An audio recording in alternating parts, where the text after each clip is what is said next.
That takes a hell of a strong person. Asphyxiation takes a hell of, it's not an instant thing neither. It takes a lot of muscle power to kill that person, to kill that person, to kill that person, to kill that person. Struggling too, struggling, with her feet kicking and struggling. It would take them 5 minutes for at least 5 minutes for her to die. For her to die. For her to die.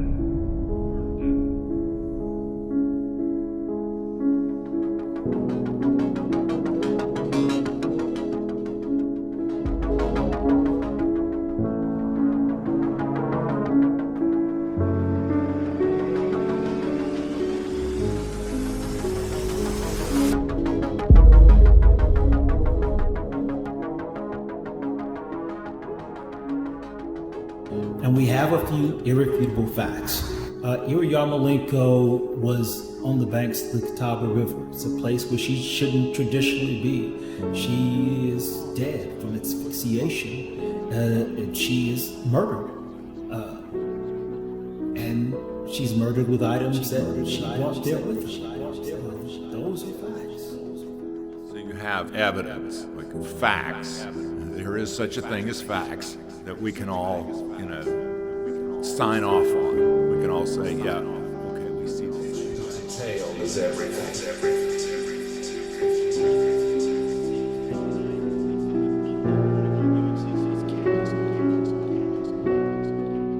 We know that she stopped at a credit union and then made a quick pit stop at Jackson's job. Yarmolenko drove away from Goodwill. She went to Jackson's job coffee shop to visit with coworkers. Tonight about a body found in the Catawba River yesterday. See things with a completely open We mind. now know who that woman is and that she was a student at UNC. What do we know? What is it we're assuming? Are we assuming she drove herself? Are we assuming she was killed in the driver's seat or passenger seat? Are we assuming that was where she died? Everything is about how do we know what we, how do we know what we, how do we know what we, how do we know what we, how do we know. Her records showed she'd been to the bank, deposited money, just after 10 a.m. To assume that Get surveillance she drove videos herself. of her there. We don't really know that. Just 15 minutes after stopping at the bank, here was Ira again. So what if somebody else drove her there? Little store just off campus. She gave away clothes. We assume that she was killed Seemed not to be worried about in the driver's it. seat. Not upset, not unhappy. So we assume that she drove there alone. Just alone in her car, running errands. 30 minutes later, 20 miles away, there she was again, in this surveillance video from a YMCA parking lot across the river from the campus. How do we know that she wasn't the passenger? That's her in her car, And that somebody killed her and put her there? driving toward the river. Had to be. How do we know that? How we know she was killed there? Were any of these doors open when they found her? The jet skiers. We're being told a little fairy tale. Here's the interesting thing. This is a strange kind of building mystery. When we got to 85 up here, we looked back. I said, John, the helicopter's flying over where we go People fishing. are devils, some people are angels, right? And whenever you have a story which is populated by angels and devils, look out. So he came on and talked to us a few minutes. I would say 10 minutes. I did a long series about this whole business about time of death because And he kept asking us, did we see anything? Could we see the car? I said, what car? rock solid is kind of crumbling. I said, there ain't no car here. He said, then he told us a little later on about the car. It was down there against the side next to the river. But I walked out in the water. You could look was up there. found It was is so not thick and easy. so grown It's up, you just remote. couldn't see it. Ira's body was laying right here. Her feet are down at this end, and her head is up where you leave your feet.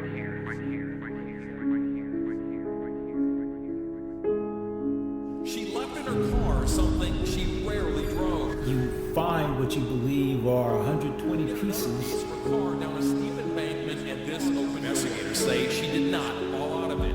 Only to realize it's a 500-piece puzzle. Police aren't saying it. They found evidence of another sound that day. Scraping. And then you go out and get 300 didn't really think pieces too and much you about it realize because it's a 1,000-piece puzzle. Investigators know someone drove the car down the embankment. You You can see where the front wheels of the vehicle were actually in motion.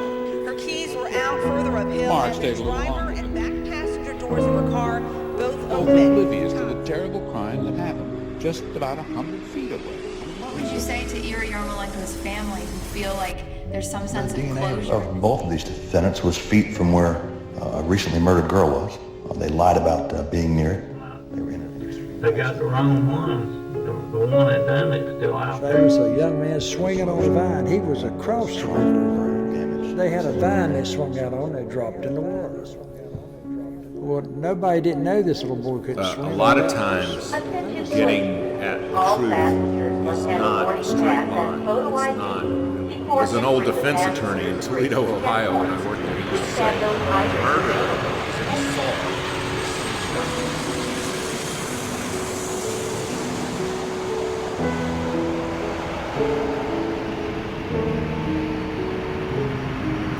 One thing it does do is it makes you want answers.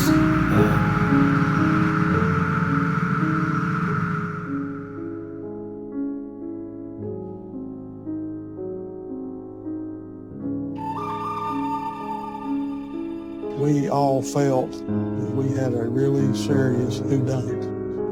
All hands on deck. While I was at lunch, I got a tip.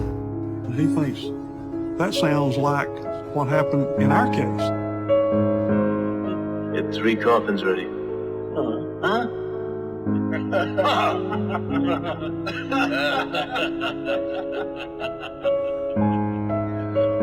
I saw this more than an investigation. I saw this as a spiritual journey that was divinely appointed to me. Or does that just like not fit at all? What's going on here? I mean, showing wait a minute, similarities with that one and what happened with our case was very effective.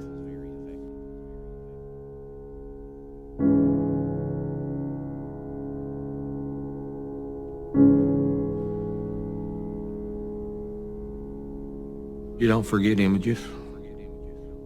You don't forget the hurt of the family. You can't bring her back to life. It's a case that you never forget. Changed me.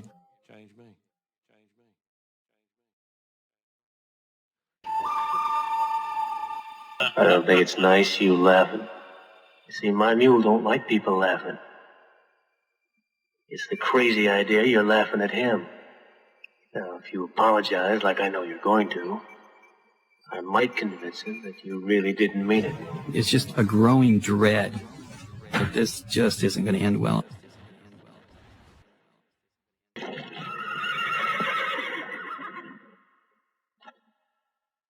Aero Bureau spotted a body that was laying here not moving. That's the MO of the case we were. How consumed did you become by the case? I saw this more than an investigation. I saw this as a spiritual journey that was divinely appointed to me. But perhaps the strongest element in the prosecutor's case was the emotional first-hand testimony of the courageous young woman who had survived an attack by a... Did you suspect whoever was involved was really familiar with the area? Yes.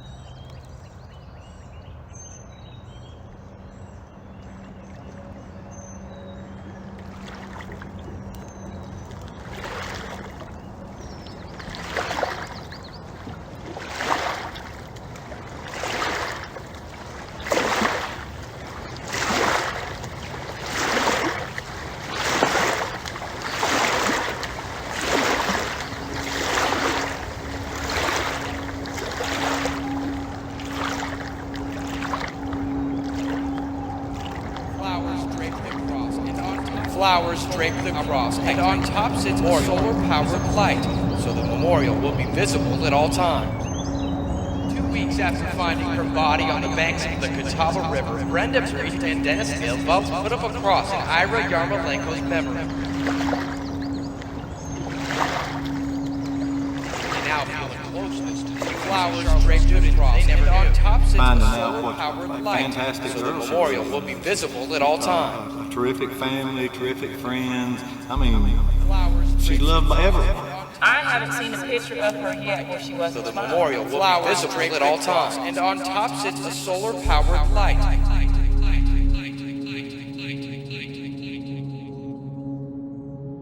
There's a glow upon the river as the sun begins to set.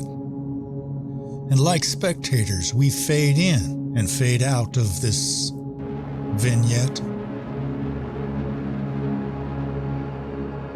There's not a soul around. It's like a cemetery. Lying, denying a little. Scary.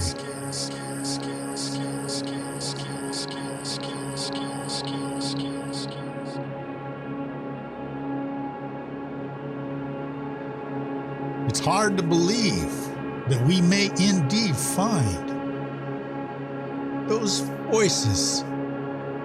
They're keeping time. Flowers drape the cross, and on top sits a solar-powered light.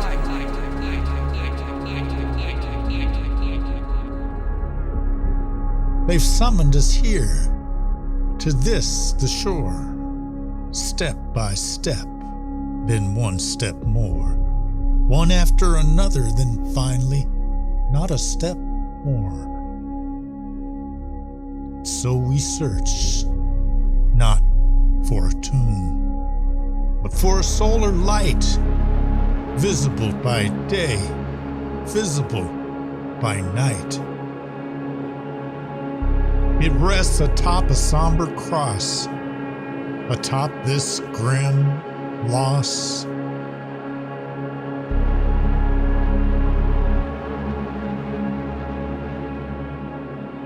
Have you any wool? Yes, sir, 3 bags full.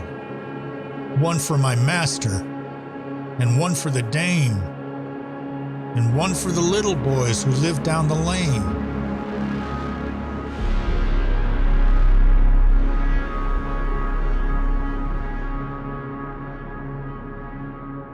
But is it there, heaven and hell betwixt?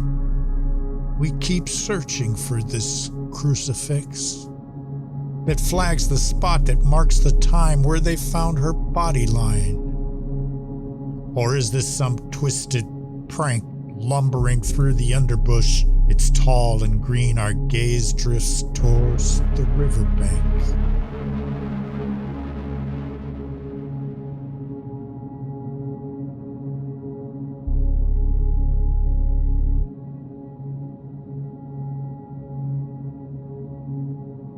Something white and wooden. Yes, I believe yes, it's there. As firm as the sunset, a little worse for the wear. Rested up against the stump with 2 doors open. Ira's body was found outside where this cross now sits. The car keys were found further up the hill. So we have it, a mystery solved, but a mystery gained. The 3 right-of-ways, we now know where her body lain. But where were the fishermen, their fishing spot? How near, how far, that we know not. Locals say it's not far away. Down yonder, behind YMCA. There's a creek. It leads to a hollow. You'll find it, son. You follow?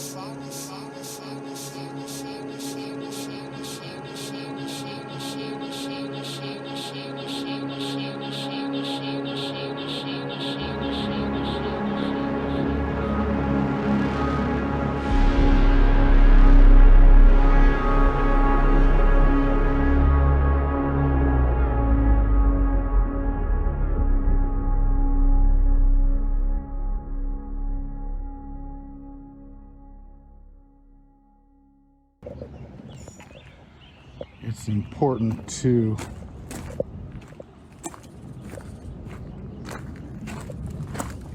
know the vegetation. We're in back of the YMCA and we're headed down to Mark Carver's fishing spot. It's probably not his favorite fishing spot anymore. And we're going to see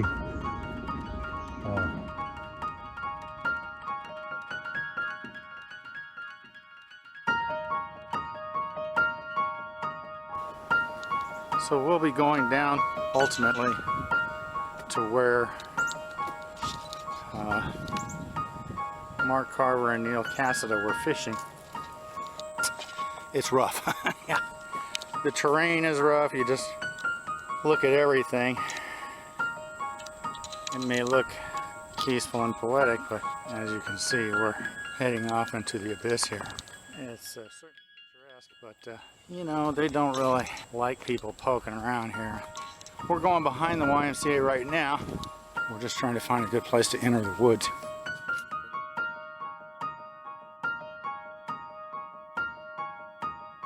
There's a little bit of a waterway that circles behind the YMCA. But as you can see here, we're starting to get into the woods. The waterway that goes back behind the Y is right here. It goes right down to the river where Mark Carver and Neil Cassida were fishing. So we're just making our way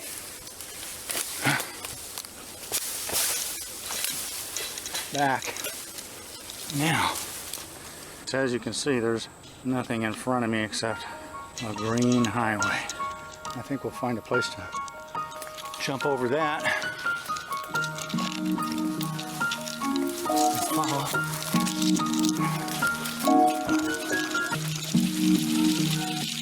The spot we're making our way to is really the place where Mark Carver, and there's all kinds of critters here, as you can see. Tracking through spider webs as I can feel them. I may get bit, but as they say, the show must go on.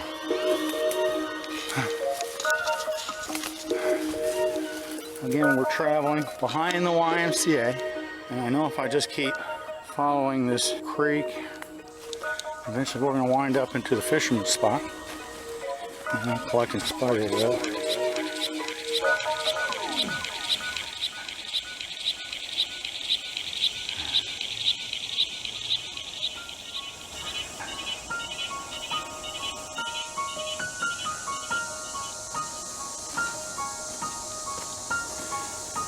What route they will be taking, behind the line. At a certain point turned into a path. Making our way. Holy cow. I don't know if you can see that. There's a monster spider right there.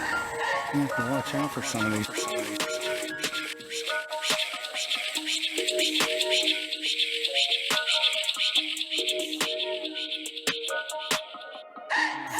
As we get closer to the river, I can kind of hear some boats out there.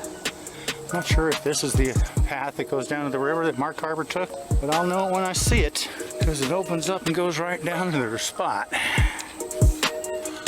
So, I believe it may well be the clearing that heads down to Mark Carver's spot, because as you can see, this is opening up. Spiders all over the place, I'll tell you.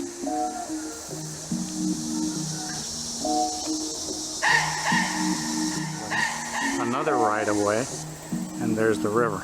I come over here and there's a little path just off to the side of this right of way, and that path goes all the way down the river. That is Mark Carver and Neil Cassida's path.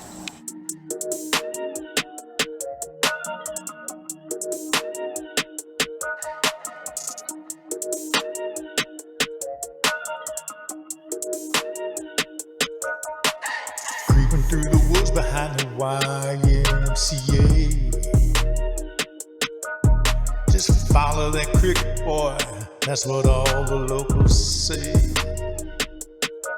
And I got bugs and spiders and creeper crawlers all over the place. It's a little insane.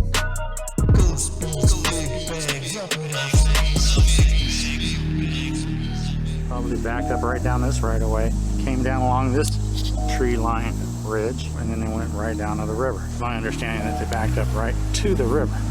And as you can see, we're coming down to the river. I'm down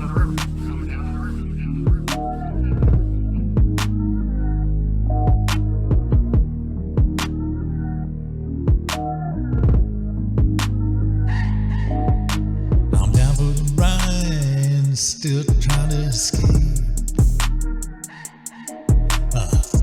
Do a die mission, another 9-to-5 day. Hey, we got fears and who that over there? What do I hear? We alone out here. Get real, yeah. Follow you, follow me, track and trace. There's an open clearing, and here it is. And here we are. And this is exactly where Mark Carver and Neil Cassaville were fishing. That fateful morning, May 5.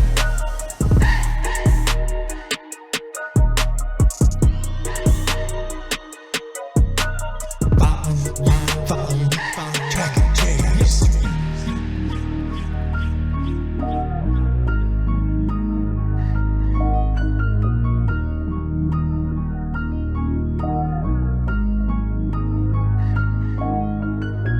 I knew we'd find it, I knew we would.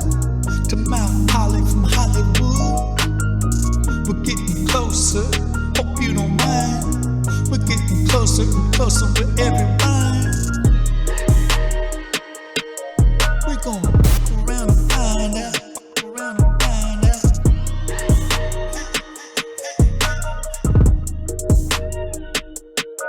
We're gonna fuck around and find out.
This video is to represent the timeline for Miss Irina Yarmolenko. It takes approximately 5 minutes and 50 seconds to drive to Jackson's Java from Goodwill.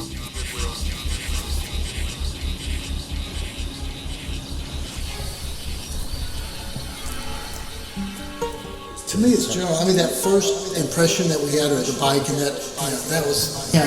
But calling me to take a look at that. We had somebody today that has biked all through Alaska. She was just beaming. So, great employee, because it was just so regular that she just had that zest for life.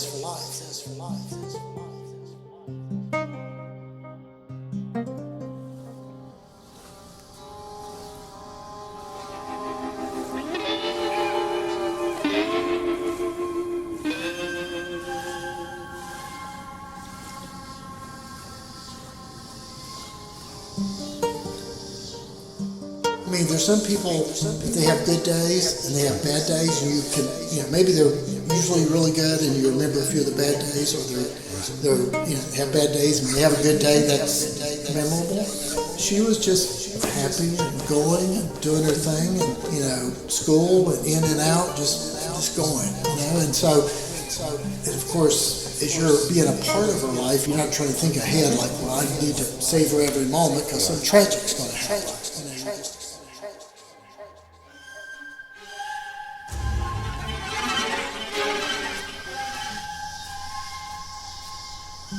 About them. With her, that was just true. I mean, it was just that vibrant energy and just the zest and zeal for life, present and just very outgoing and just totally delightful.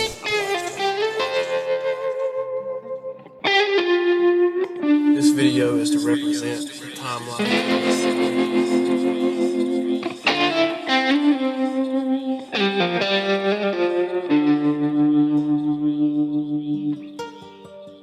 And it tears me up to think, because I drive by, across that bridge a lot. I just still drive by there and think about it. It's just like, I can't believe it.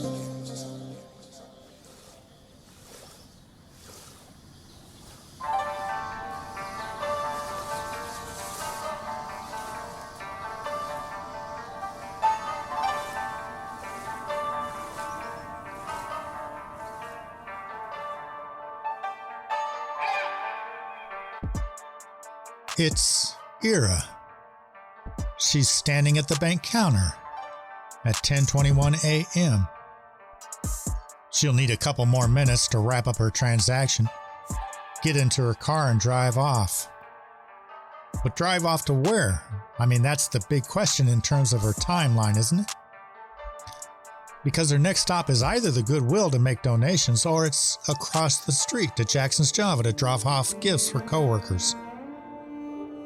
So scenario A, let's say her next stop is the Goodwill.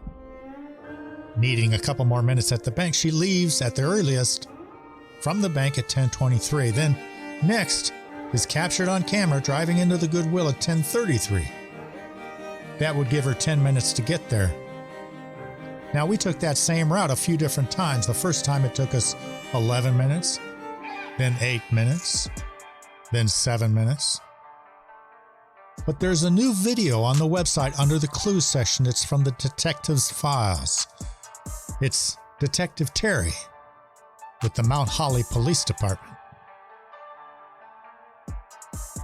This video is to represent the timeline for Miss Irina Yarmolenko. It takes approximately 5 minutes and 50 seconds to drive to Jackson's Java from Goodwill.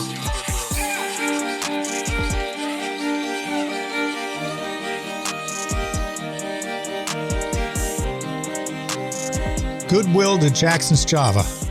That's really the same distance, isn't it? He travels the route in just under 6 minutes. There's another important timeline clue in that video.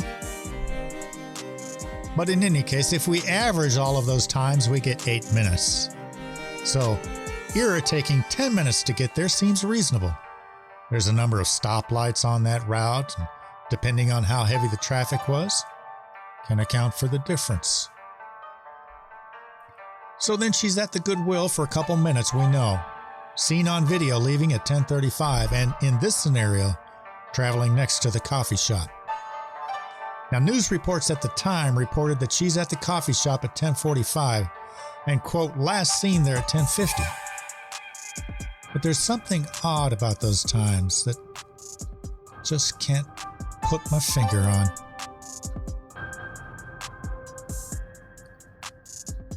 And then, of course, after Jackson's Java, her car is spotted all the way across town, near the Catawba River, driving into and then out of the YMCA parking lot.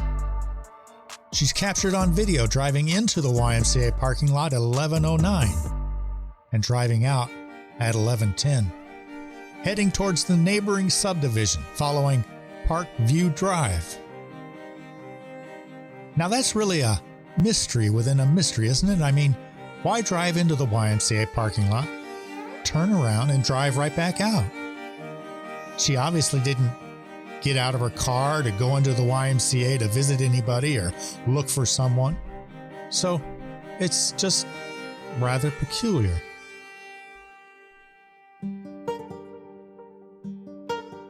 In any case, we timed that same route, leaving Jackson's Java at 10:50.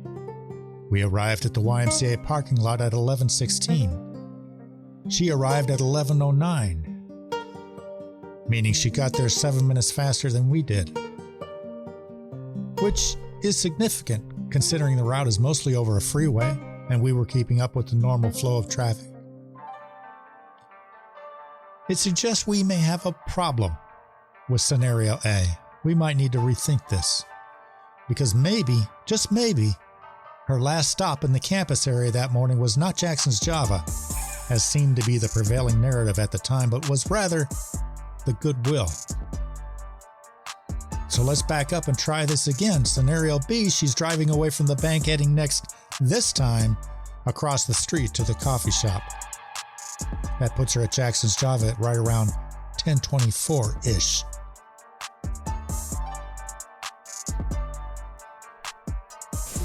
She was there a few minutes. That was about it. That was it. So it wasn't like she sat down. But she stopped there.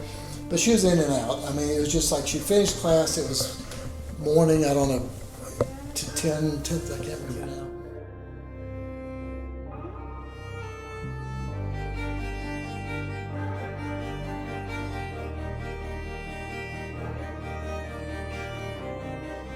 So she's there for just a couple minutes, and in this scenario now she's leaving Jackson's Java. Must have been 10:26, 10:27-ish. She's heading next, this time, to the Goodwill. Once again, seen driving into the Goodwill at 10:33. That means it took her 6 or 7 minutes to get there.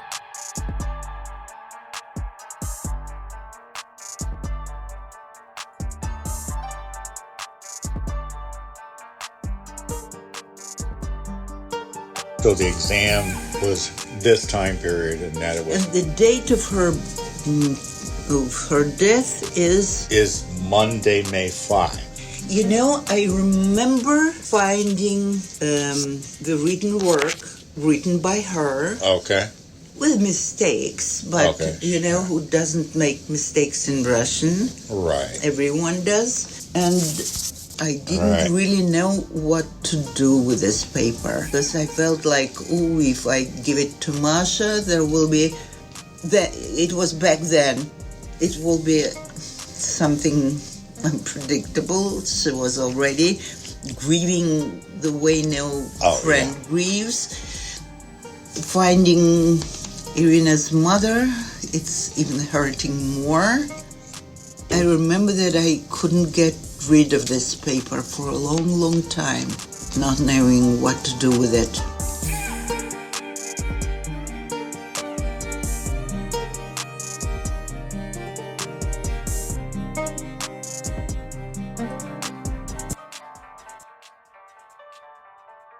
And we know the travel path from the coffee shop to the Goodwill is the same distance as from the bank to the Goodwill, since the coffee shop is right across the street from the bank.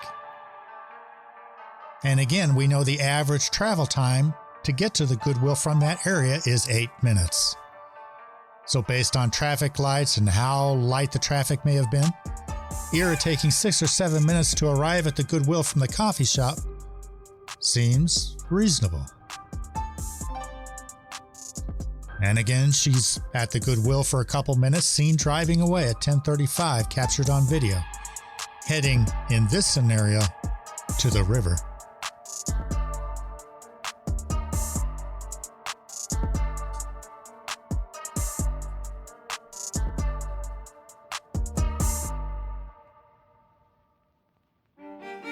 Yeah, we were classmates, actually.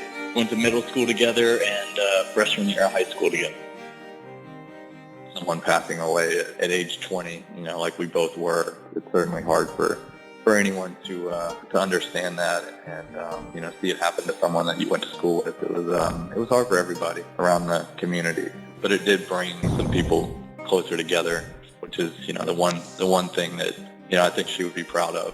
I definitely reconnected with some friends that I'd lost contact with that happening. So.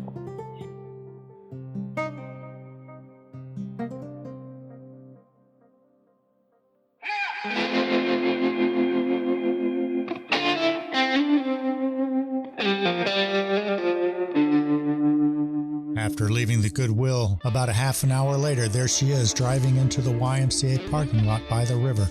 She arrives at 11:09. But we traveled that same path and arrived at the YMCA parking lot at 11 o'clock. That's 9 minutes ahead of her. It was a special way to honor her, but I felt like I wanted to say goodbye, and definitely glad that happened. The song was titled Without You Here by Goo Goo Dolls. They're one of my favorite bands, and I just thought, that was how people were going to have to adapt, right? They were going to have to get used to, living life without her here. So we're 9 minutes off there. So it seems we have a problem in both scenarios, don't we? Traveling to the river from Jackson's Java, she gets to the river 7 minutes ahead of us. But traveling there from the Goodwill, she gets there 9 minutes behind us. These differences are significant because we're traveling again mostly on the freeways, keeping up with the normal flow of traffic. So where's the weakest link in our timeline chain? It has to be the coffee shop, right? Because it's the only place we don't have her on camera with a timestamp. The news reports coming out at that time says she's at Jackson's Java at 10:45 or 10:50. But where would they have gotten that information?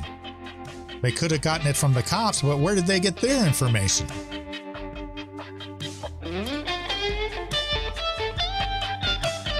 They dropped off the book, and I think we only had the one employee there at the time. And maybe employee. Was he an employee? No, he's a professor. Oh, okay. I don't know. So, only one employee working there at the time, may have been another patron, but that time at the coffee shop must have come from one of them. Who else would it have come from? And we can play that scenario back in our minds.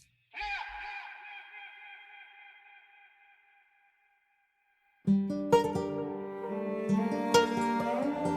watched it last week with my girlfriend here, because I hadn't seen it in so long, but it was definitely touching even all these years later, just to see, just like how much more life she had, and she was such a positive person, and I definitely think she was going places, in life. She had so much potential and just made everyone feel really good about themselves, when you were around her. She had a real positive spirit about her. It's a slow Monday morning at the coffee shop, and you're the only worker there. Ira stops in to drop off a gift. She's there for just a few minutes. Now, generally speaking, I'm not going to look at my watch and go, oh, Ira just arrived, it's 10:45, and oh, she's leaving, it's 10:50. No.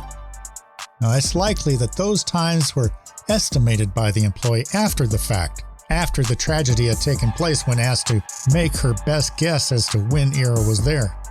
It could only have been a guess unless the employee specifically looked at her watch, which seems unlikely.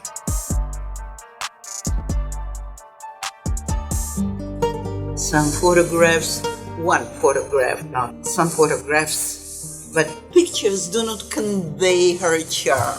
You know, sometimes there are people who are photogenic and you see a wonderful, beautiful person in the picture. She looks okay, but in life there was really something special about her. It's not like classic beauty, it's just something shining from within. So the employee guessing at the time Ira was there after the fact when asked to recall is obviously prone to error and is therefore the weakest link in the timeline chain. Could the employee's best guess easily been 15, 20 minutes off? Because if it was, that puts Ira at the coffee shop at 10:30 or 10:25, which supports scenario B where Ira travels from the bank to the coffee shop next and not the Goodwill. Additionally, being at the coffee shop at 10:50 would require Ira to leave the coffee shop immediately, jump into her car, and speed all the way across the freeway down to the river to make it to the YMCA by 11:09. It seems a little off. It doesn't seem to fit. Remember the words of Dr. Watson.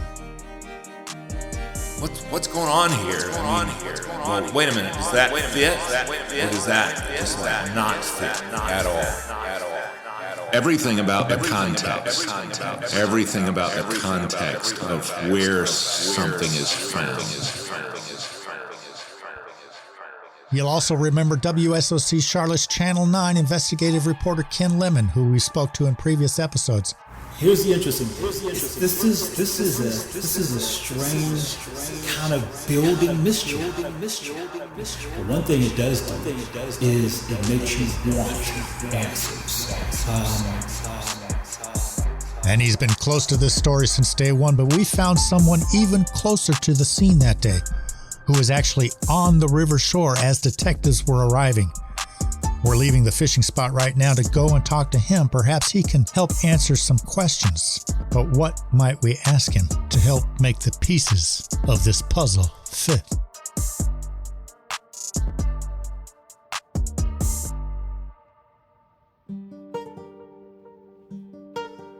A thought crossed my mind, but probably another thing that made Ira so special, she was one of very few people, if there are people like that at all, who believed that the world is a wonderful place.